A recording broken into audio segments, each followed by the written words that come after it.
শবে বরাতের রাতে একটি কাজ করলেই সওয়াবের বদলে আপনার আমলনামায় গুনাহ লেখা হবে। একদিনই ভাই প্রশ্ন করেছেন, শবে বরাতের রাতে নাকি স্ত্রীর সাথে সহবাস করা যায় না, স্ত্রীর সাথে রোমান্টিক সময় পার করা যাবে না, স্ত্রীর সাথে সহবাস বা রোমান্টিক সময় কাটালে নাকি পাপ হবে, এ রাতে স্ত্রীর দ্বারের কাছে যেতে নেই। আমাকে এমন কথা অনেকেই বলছেন, প্লিজ দয়া করে জানাবেন। ধন্যবাদ ভাই, আপনি খুবই গুরুত্বপূর্ণ একটি প্রশ্ন করেছেন আমাদের মাঝে। এই শবে বরাত রাতকে নিয়ে অনেকেই বাড়াবাড়ি আবার অনেকেই চাড়াচাড়ি করেন, কিন্তু আমরা কেউ মধ্যপন্থা অবলম্বন করি না। অনেকেরই শবে বরাত নাই বলে দিনটাকে অবহেলিত করে কাটিয়ে দেন, আবার অনেকেই শবে বরাত আছে বলে দিনটিতে আরও কিছু আমল যুক্ত করে আমল করে থাকেন। লাইলাতুল নিসফে মিন শাবান, শাবান মাসের মধ্য রজনী। এ রাতে আল্লাহ সুবহানাহু তাআলা হিংসুক এবং অহংকারী ব্যতীত সকল মানুষকে সাধারণ ক্ষমা ঘোষণা করে থাকেন।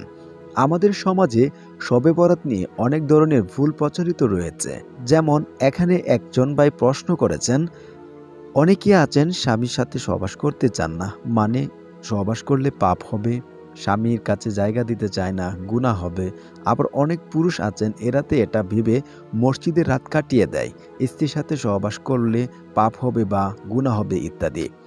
ভাইজান যে প্রশ্ন করেছেন, এখানে কিন্তু আমাদের উপরের আলোচনা থেকে বুঝতে পারি এটাও কিন্তু আপনার বাড়াবাড়ির কাতারই পড়ে। এটা কি কুরআন হাদিসের কোথাও আছে যে এরাতে স্বামী স্ত্রী সহবাস করলে পাপ হবে বা গুনাহ হবে, সহবাস করা যাবে না, বরং সহবাস করলে উপকার হবে?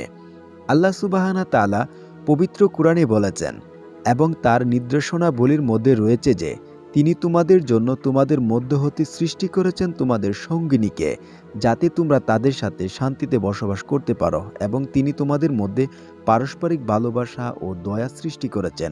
চিন্তাশীল সম্প্রদায়ের জন্য এতে অবশ্যই বহু নির্দেশনা রয়েছে। সূরা আল রুম আয়াত 21 নম্বর। এ রাতে সহবাস করলে অবশ্যই উপকারিতা পাবেন। একটি উদাহরণ আপনাকে দিলে বুঝবেন। ধরুন আপনি খুবই খিদা, আপনার সামনে এখন আপনি যা পাবেন তাই তো খেতে চাইবেন, কিন্তু যদি আপনি বাড়িতে খেয়ে পেট ভরে বিরিয়ানি বা গরুর মাংস দিয়ে ভাত খেয়ে যান, তাহলে আপনার সামনে যাই থাকুক না কেন আপনি কিন্তু খেতে চাইবেন না বা আপনার খাইতে মন চাইবে না। তদ্রূপ আপনি যখন আপনার স্ত্রীর সাথে সহবাস করবেন, এর ফলে দেখা যায় যে আপনার মনে কুচিন্তা, কুভাব ইত্যাদি আপনার মনে উদয় হবে না। আপনি শান্তিমতো এরাতে আমল করতে পারবেন, বা এরাতে আপনার মনোযোগে দিয়ে আপনি আমল করতে পারবেন। মন স্থির থাকবে, আপনার ইবাদতে মনোযোগ বাড়বে। তাই কুসংস্কার মনোযোগ না দিয়ে এরাতে স্ত্রীর সাথে সহবাস করতে চাইলে সহবাস করে গোসল করে নামাজ আদায় করতে পারবেন। এতে আপনার সহবাসের ফলে আপনার মন যে একটা স্থির থাকবে, তখন আপনি ইবাদতে মনোযোগ দিতে পারবেন এবং আপনার মন থাকবে স্থির, আপনি আমলও ভালো করে করতে পারবেন।